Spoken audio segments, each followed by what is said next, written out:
I think what made me successful was being a hustler. Right? Welcome to the Lion's Den, hosted by Lance Bachman. Welcome to the Lion's Den. I'm Bill Russell, Chief Sales Officer here at One SEO, and I am super pumped to have an incredible guest on today. We have the unique aspect of being friends, but colleagues, but not clients. And I want to welcome Mario Campirano to the Lion's Den today. He's the owner of Express Electrical in Los Angeles, California. Credible friend over the last 4 or 5 years. We've had a lot of conversations about where things are going. So welcome to the den, Mario. Thanks for having me on, Bill, man. It's a pleasure to be on here today. I know you and I have spoken many times about coming on here. Sorry, I haven't been well, available, but listen, I am going to sell myself out for a minute, and you have been very gracious with your time because last week we jumped on the den, but I ended up not hitting the record button. So we went about 30 minutes of great conversation, and we definitely are in a different scenario today. So thank you so much for coming on. What I want to do first and foremost, before we get into the nuts and bolts of what happened is, obviously you're Mario Campirano, owner of Express Electrical in Los Angeles, and you got an incredible story and journey to tell. But I always like to start off the den with rapid fire questions, just so that people get to know who Mario is. You're on a desert island. You can have one record and one movie. What are they?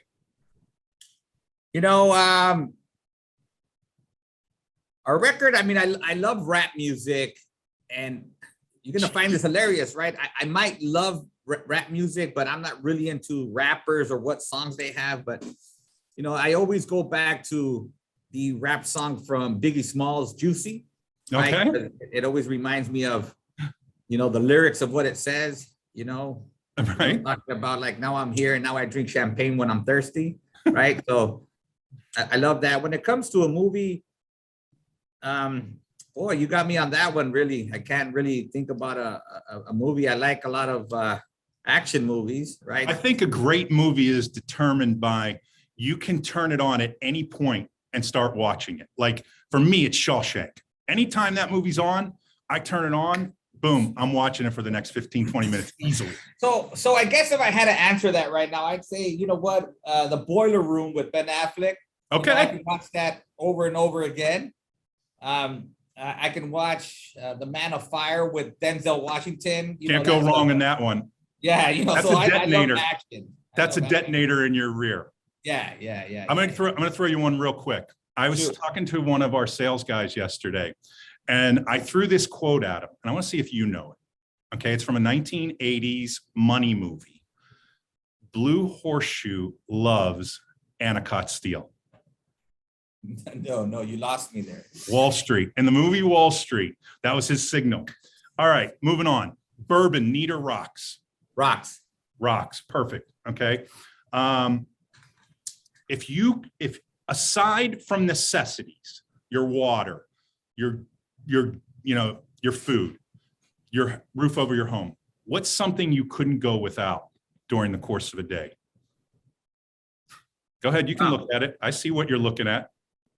No, I'm not looking at anything. I'm looking at my laptop and I'm looking at my cell phone. It's like I can't live without my laptop or my cell phone. But in business, right? If I talk to you in business, even when I'm on vacation, I can't go without looking at my KPIs. I can't go without, not talking, but looking at my manager's reports, my executive team, my general manager, my director of my dispatch center, my service managers, and when it comes to my life, my personal life, I can't go without my wife and my kids. They mean the world to me.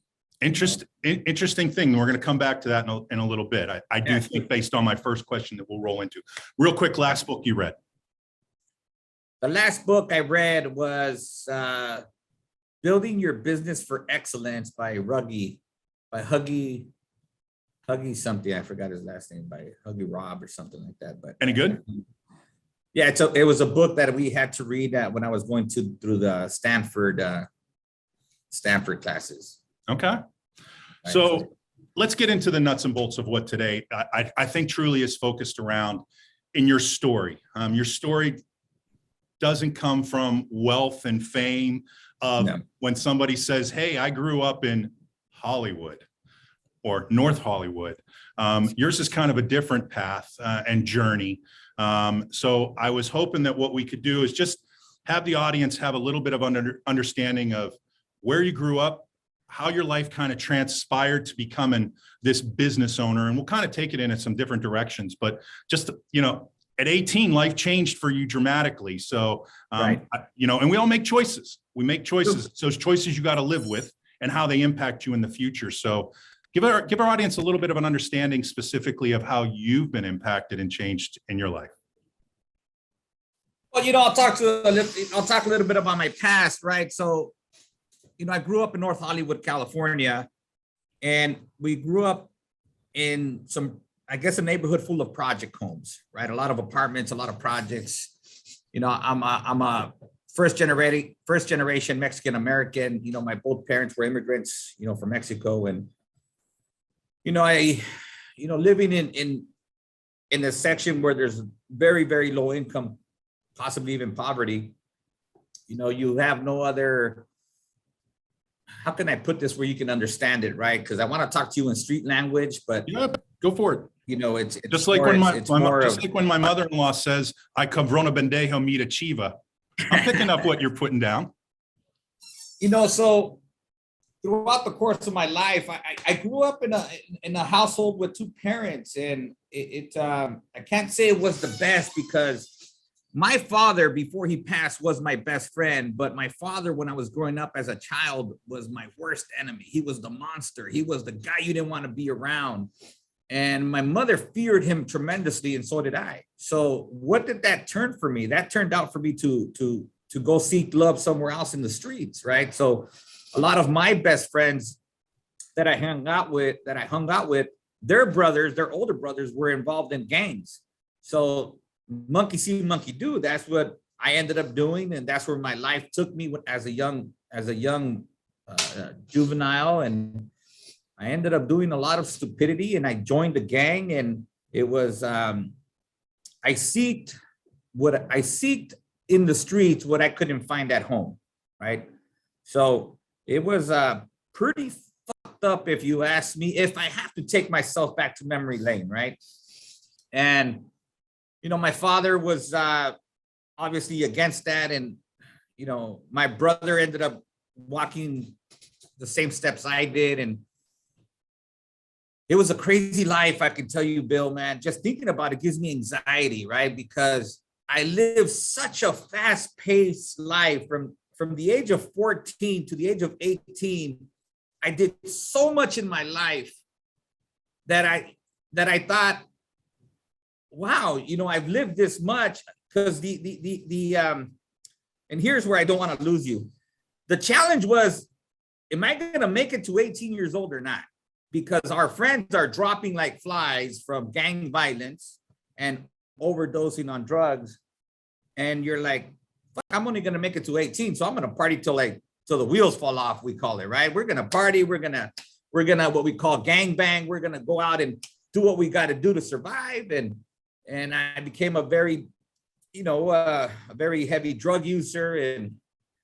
And then I made it to 18, Bill, and I said, oh shit, what happens now, right? But I made it to 18 when I was incarcerated, right? So here I am now sitting in jail and trying to look at life at a different way, but not at the beginning, right? At the beginning, it was still like, I can still do this, right? So it was pretty crazy, man. It wasn't good. If you like this content and you're trying to grow your business, follow me at Lance Bachman and Lance Bachman Digital on Facebook. LFG, time to grow. So you get out of incarceration, right? Yeah.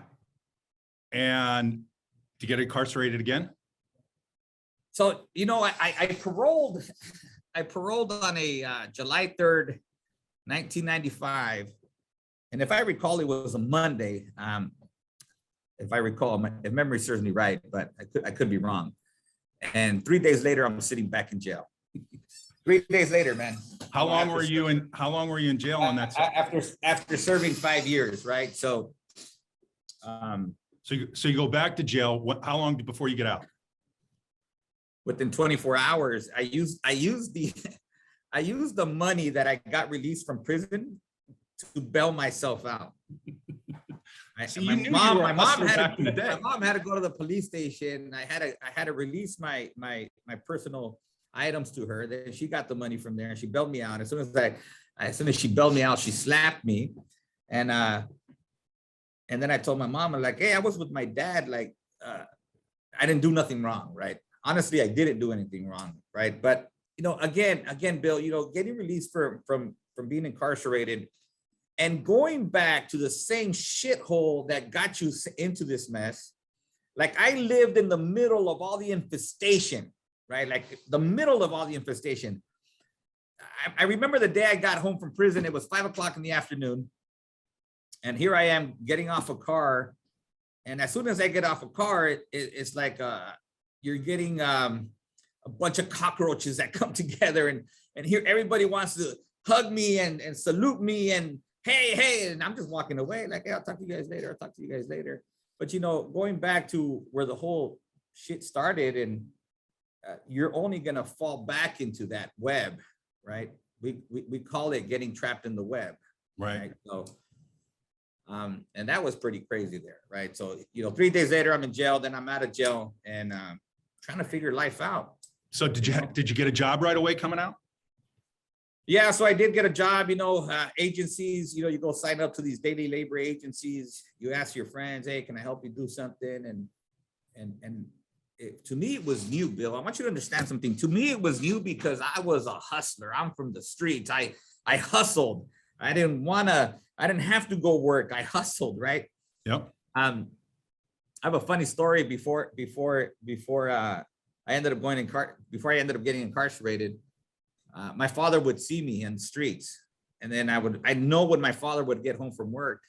So what I do is I grab a bunch of dirt, and then just put it all over my shirt. And then my dad would see me and I'd be like, I'm coming from work too, Dad. But I wasn't coming from work. I was just bullshitting, right? So I just thought that was funny there because I would do that. But, after I got out of being incarcerated, just daily labor jobs wherever I can. And I met my wife, and I thank God for putting my wife in my path. It's a blessing in disguise, really it is. I met my wife July 28th, the same month I got out of prison, and she drastically changed my life. Really. Yeah, you've shared that with me. I've heard you say many times, like, goals come out of necessity. And I'm curious, did the necessity of trying to find stabilization away from what was going on in that, as you called it, infestation, was she the answer to that? Yeah, I mean, at that point, I can probably tell you I didn't know, but looking back at my life, I could say she was the answer to my prayers. She was the answer to what was going on in my head mentally, right? So, and let me make that clear about what do I mean about what was going on in my head mentally. I knew I wasn't going down the right path. Right. Some of, they say common sense is not common. They say that sometimes people don't have a conscience, and I sure had a conscience. And I knew I wasn't going down the right path, and I'm trying to find myself, right? So back then, when I met my wife, did I know if she was going to be the right answer for me? No, not until we started dating. And then now I look back and I'm very grateful for her and very grateful for. So you get a laborer job, right? Did you say, I'm going to be a laborer. I'm going to dig ditches for the rest of my career? Or did you make a transformation to say, I got to get out of this? So I ended up getting a couple labor jobs, and then I remember getting home, here we are, fast forward, and I'm now in a relationship with my wife. And let me go back just to tell that story, right? And, sure. My wife gave me an option when we were dating within the first 6-7 weeks. She says, you know what? I can't live the lifestyle you're living. And because I started falling back into the web, going back into the streets, being a hustler and doing what I had to do. She goes, I can't do that. And I want you to understand something. I grew up in North Hollywood. My wife grew up in the city of Commerce, which is right next to East LA. We're talking about a 25-mile distance from each other. And she says, I'm going to ask my mom to rent you a room. And if you want to start a life together, I'm willing to do that. But you got to think about it. I didn't have to think about it twice. I said, come pick me up. Let's go. And I remember the first weekend that I spent there at the house, I was sat down on the porch and I was drinking a 40 ounce, believe it or not. I was drinking a 40. And as I was sitting there drinking a 40, I was, my wife came out and she asked me, is everything okay? And I'm like, no, something's wrong. She goes, what's wrong? And I'm like, I don't know. And then until I said, you know what? I'm not used to this peace being out in the street. I don't hear helicopters. I don't see people running. I don't hear people, you know, chopping it up, as we call it, conversating. There's just silence. And I'm not used to that. You know, all my life, I grew up in apartments and the projects, and all you hear is, as you said, you know, your mother-in-law, chingadera this, chingadera that, and you just hear everybody gossiping and you hear all kinds of shit, police running and everything, right? So anyhow, here we are, fast forward, and I lose my job as soon as I, you know, move in with my wife. You lose the laborer job? Yeah, so okay. I lost my job and I came home and I told her, hey, you know what? They say they didn't need me anymore. And my wife says, well, we're going to find you a job. And I'm like, how? You know, and then here I am like, how in the hell are you going to find me a job? She picked up the phone book, dude. Phone book. I'm talking to you back in 1995. She picked up the phone book and she went under contractors and she started calling contractors like crazy, just started dialing everybody. You guys need help? And here my wife's calling for me. Hey, you guys need help, labor? I got a guy that's good, and I got, you know, somebody that's willing to work. So she came across this phone book ad that was called Contractors Labor Pool. And here it is, another agency, but it's for the tradesmen. I think they still exist today. And I ended up going and applying. I got accepted. And back then they didn't run criminal records. Right. And my first job, I got dispatched to go out to a park. Then it was for a company called Merchants Electric, first job. And I got there and they're like, hey, we got to dig some trenches, you know, because we're going to replace all the conduit for all the baseball lights. And there's 3 baseball fields. And I'm like, all right, cool. Give me a pick and a trench. And I'm over here thinking like, why can't we do this shit with the machine, right? And they're like, oh, well, you know, we don't want to hit sprinklers. They don't know where the other conduits are at, and we don't want to bust them out. And here I am digging the trench, and I earned the name the Mexican Trencher because all my peers, my colleagues there, my coworkers were all white. And they would make fun of me, and I was kind of like, what do I do? You know, here I am coming from a society of being incarcerated where there's a lot of racism going on. I'm not used to that. I'm not used to somebody talking shit to me. And here I am. And then I had to stop myself and think about this for a second. And I said, number one, do I want to accept this? Or number two, am I going to accept it and just change my life? And I stood quiet, didn't eat with them, didn't share water with them. I was just doing what I was told to do. And then guess what? Some of them became my best friend. I know one guy, David Ladner, God rest his soul. He passed away from cancer not so long ago. Terry, another guy, they're the ones that took me under their wing and they made me into an electrician.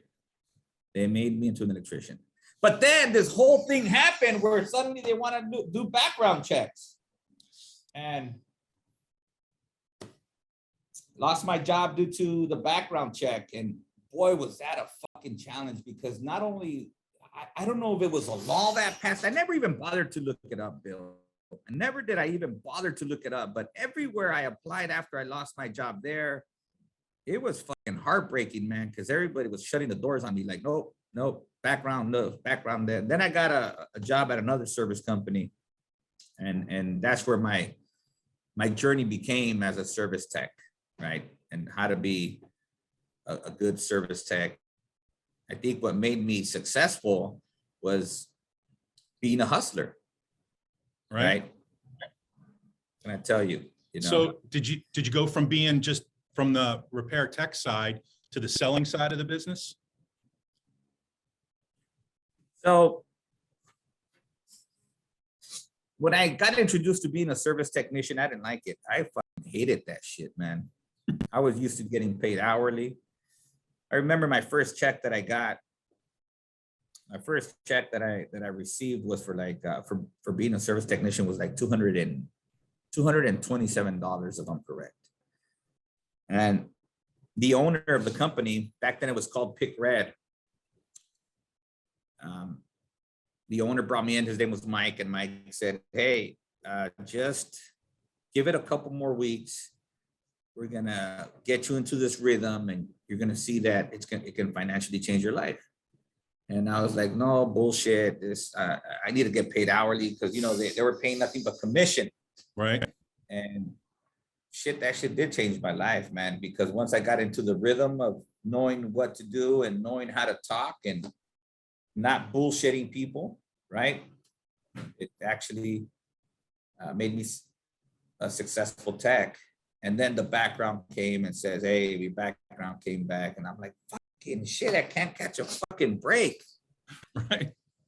Like, fuck, man. All right. So I'm an ex-con. Do you guys believe in second chances? Like, Bill, man, I remember getting on my knees, crying out to God, man. I'm a faithful person of God, right? Right. I remember getting on my knees and asking for forgiveness to God and telling him, "Man, what do I do? Everybody's telling me no.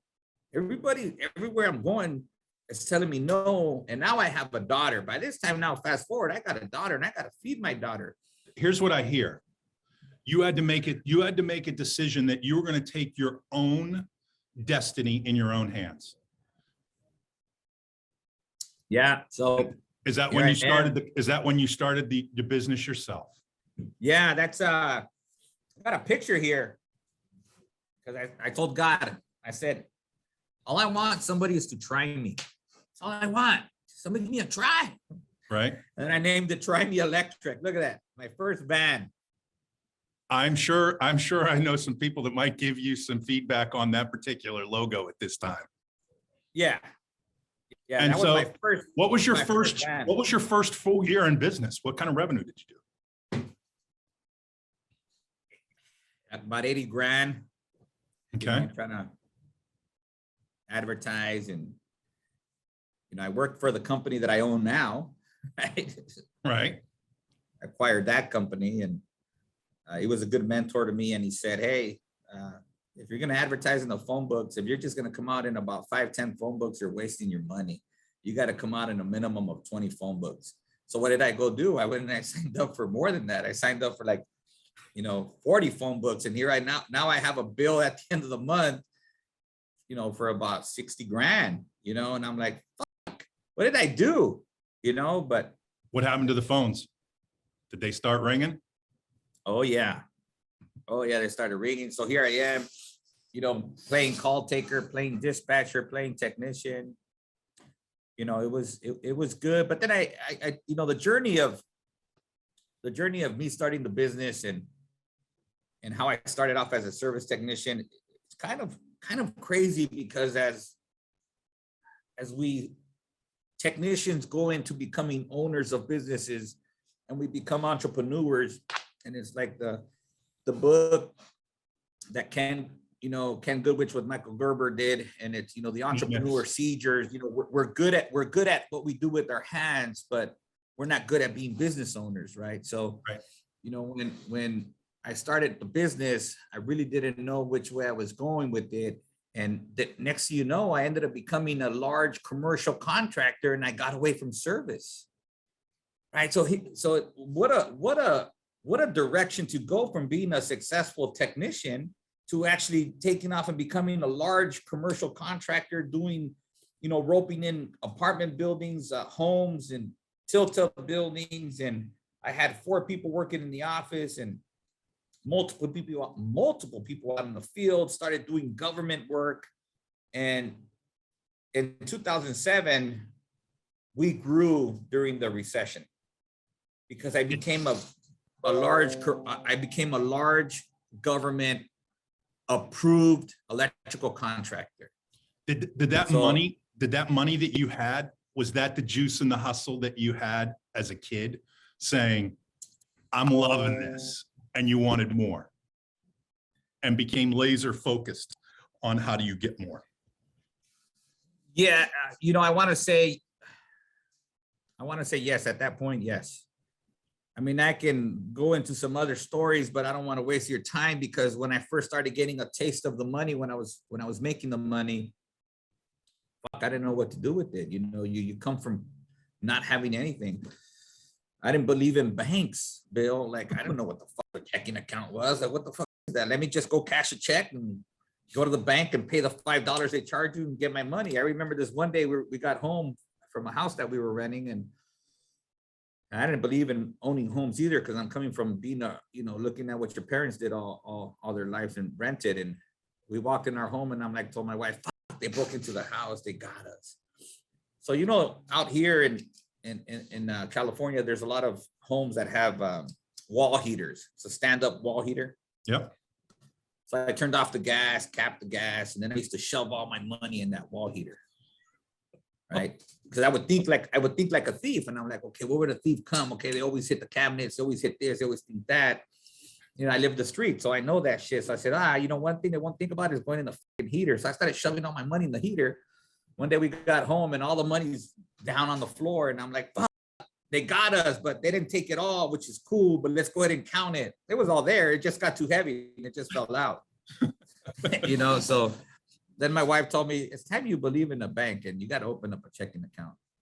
So is that a point in your career where you say, I got to educate myself differently? As here you are, successful business, success in coming out of being incarcerated. Your wife's been instrumental, but you have to educate yourself, is one of the things that I always say, is how do you educate yourself, and the knowledge that people have is going to be what drives them. There's I met a guy at Next Star, and we'll get to Next Star in here in a second, but one of the things he said to me is, look, if you're doing 3 million and you want to do 6 million, you don't hang out with people who are doing 2 million. You educate yourself with the people who are doing 10 million. Absolutely. And then when you get to 10 million, the guy that's doing 8 million, he ain't going to have the same problems that you have. So you better start hanging out with the guys who are doing 15 million, 20 million, because you're going to face the problems they've already tackled. And you don't have to reinvent the wheel. You just have to make the wheel run a little bit smoother. So how did you change your education as you grew the business? That's a very good question, Bill. I can tell you that I was hungry to learn. I was hungry to try to figure myself out. But here's the thing. So back in 2010, here I am being a big contractor, right? And the service world was already behind me. It was already like, okay, it's behind me. I'm a fucking contractor. I get a letter in the mail from one of my good friends. Top it off. His name is Bill too, right? Sorry, Bill. So, his name is Bobby Holcomb, but they called him Bill. And he fucking filed for bankruptcy. And I got the letter on a Monday morning. And I was the first one on there. Because he owed you cash. He owed me close to 300. He owed me close to 300 grand. And I just had dinner with the guy on Friday. And then I got the letter on Monday. But he never said shit about it on Friday when we were sitting down for dinner. I got the letter. So here I am. I opened up the letter, and I got guys on his job. Right. And I'm like, fuck. Here I am racing over to the job, and had to pull over and call 911 because I can't breathe. 300 grand. I can't breathe. And, they told me I had an anxiety panic attack. And anyhow, that there alone changed me dramatically. I had to let go of most of all my guys. I said, I told my wife, I'm going to go back into doing service work. I went to all my vendors, and I told my vendors, listen, I know I owe you money. Here's the letter that I got from bankruptcy. I'm not planning to file for that shit. But if you give me time, I can pay you off. So the good thing is that my vendors were cool with that. And they said, well, how much time do you need? I said, give me 18 months. Well, I paid off both of my supply houses in less than 8 months. I paid both of them off. I owed one of them like 60 grand. The other one was owed shit, about 100 and change. And I got back into service. So I started picking up books. You know, the saying that says you are what you eat, right? Well, I started reading and reading and reading fucking books, and the Jim Abrams book, you know, A Contractor's Guide to Success. And Right. I started to read that book over and over again. I started getting hungry.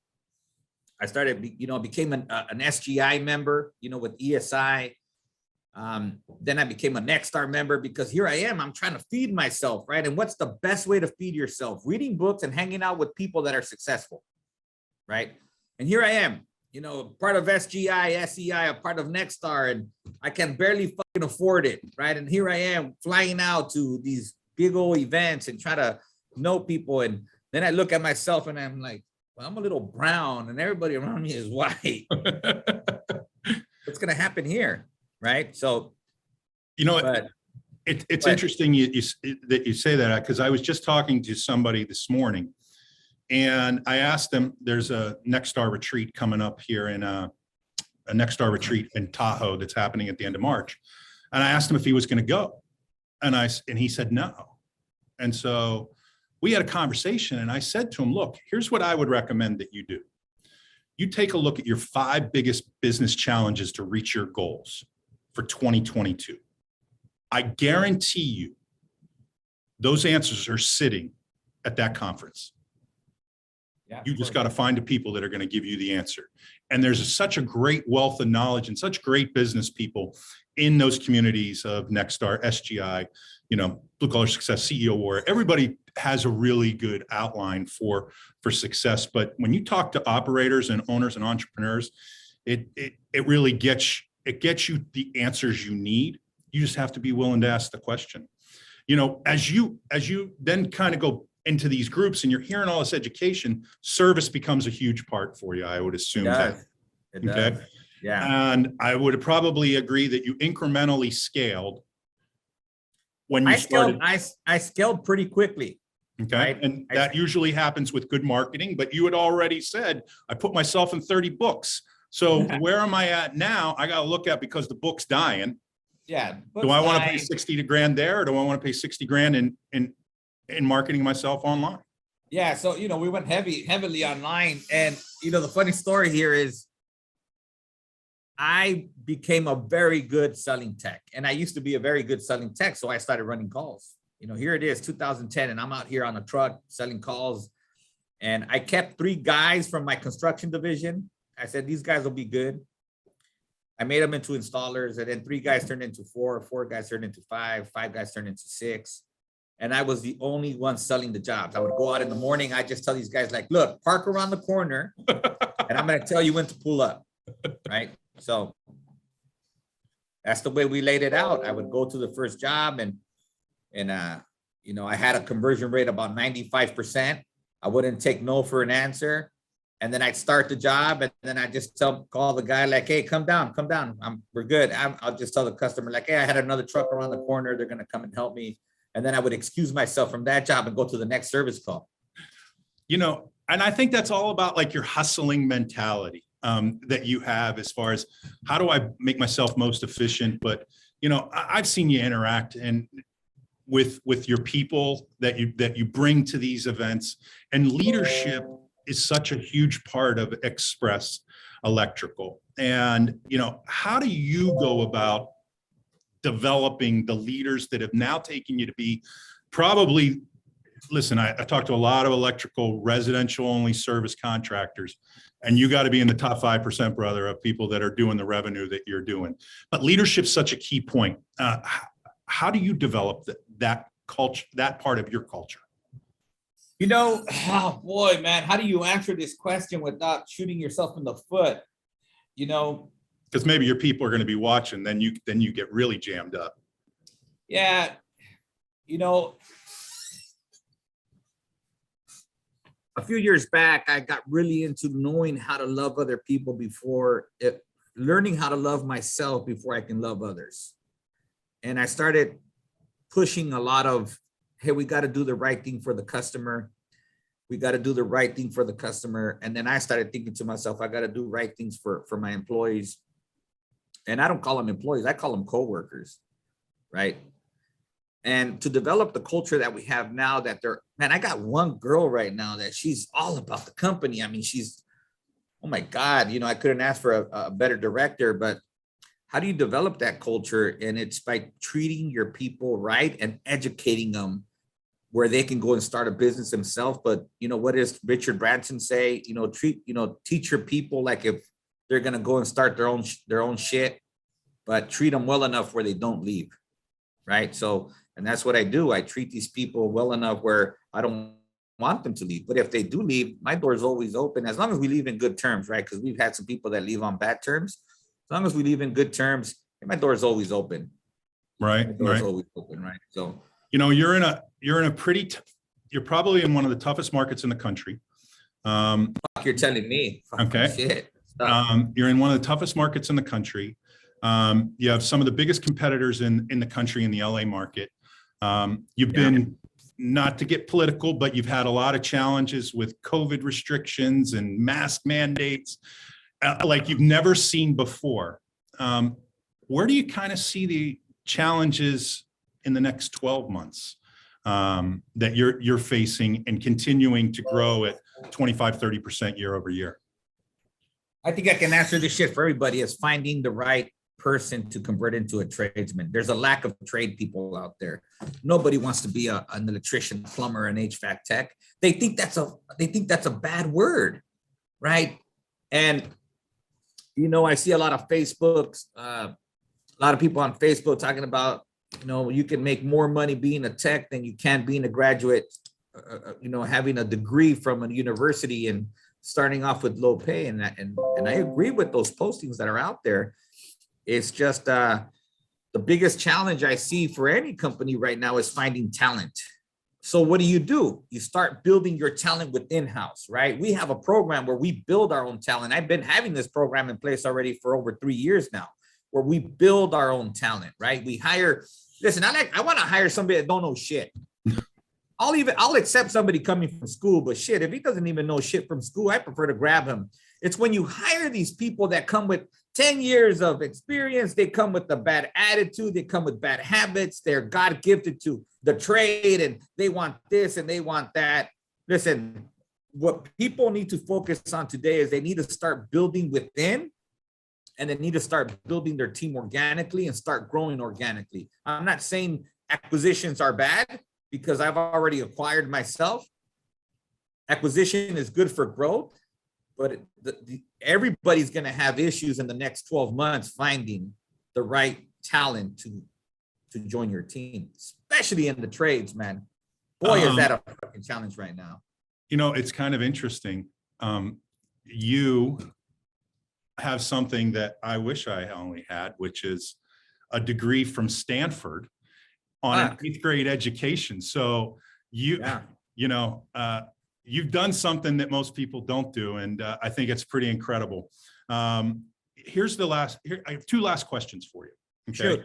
I know that you're doing a lot of work with people that are going through sobriety and challenge of coming out. Can you just quickly kind of talk about that?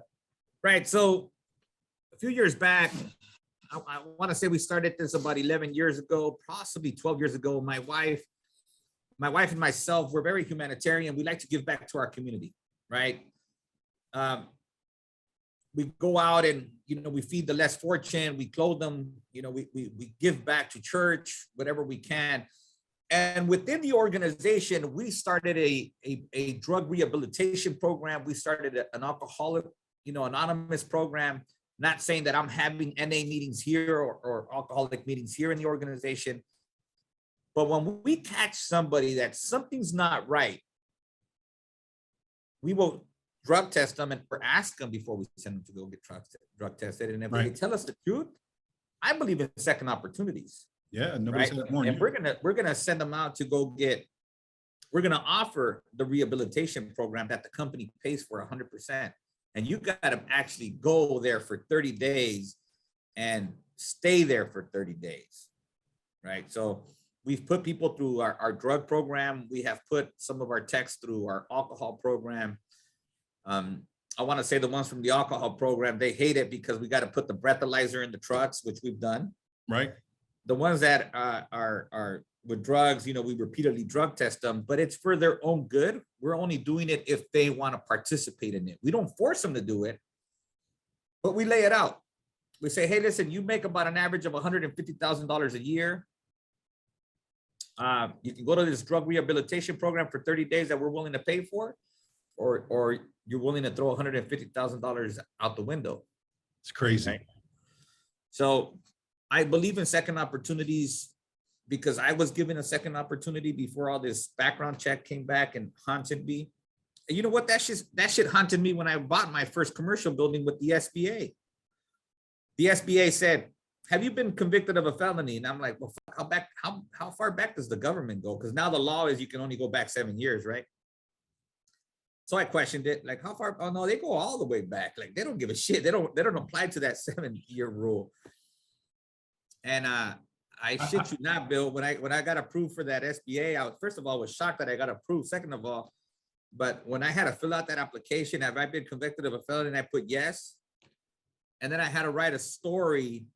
The SBA makes you write the day of the conviction, why you did it, how much time did you serve, and when did you get out?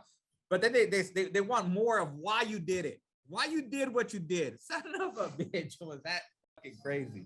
Now look what Google does from an LSA program now. Right. So, last real question I have is really a two-part question. Okay. Yeah. The first part is, if you could go back and tell 17-and-a-half-year-old Mario what you've learned in your life now, what would you tell him? Don't do it. No. I would tell Mario, what I tell these other 17-year-old kids and be like, hey, listen, there's no such thing as friends. They're only acquaintances. Friends will be right there with you when shit really happens. And there's a better opportunity on how to make real money and clean money instead of dirty money. That's what I would tell Mario. Right? I think that's a great story. So one of the things that we have here is, you know, the final roar. And, you know, we push this content out to a lot of people. And yeah, one of the things you could tell the audience anything, okay? But someone's been challenged like you in business, right? Because of a situation that happened. Tell them how to adapt and overcome it. You know, the only thing I can tell you about the challenges in business, you know, there's a lot of business owners that I speak to today that just want to throw in the towel. They just want to give up. And I'm going to tell you, just don't throw in the towel. Don't give up. There's so many people you can reach out to. You can reach out to me. You can reach out to, you know, other people. Just knock on doors and ask questions. Because if you don't open up your mouth and ask for help, you're not going to get the help. The help is not going to come to your laps if you don't just open up your mouth and go ask for it. The hardest thing to do is to humble yourself and go and ask somebody for help. That's the hardest thing because it might be your ego, you know, and might be a personality issue that you might have. I can only tell you that if you are struggling with some of the items of running a business, go find another business that does what you do and knock on their door. No matter if it's a competitor, ask them, be faithful, be truthful. You know, I would tell you that when I was going to school, as Bill was mentioning, I had to write a paper, and I wrote a paper on the truth will set you free. And when you're truthful and you're honest with people, you're going to see their reaction is going to be different. And I can only tell you that just go and ask somebody for help. If you've already felt like you're going to throw in the towel, don't throw it in if you haven't asked for help.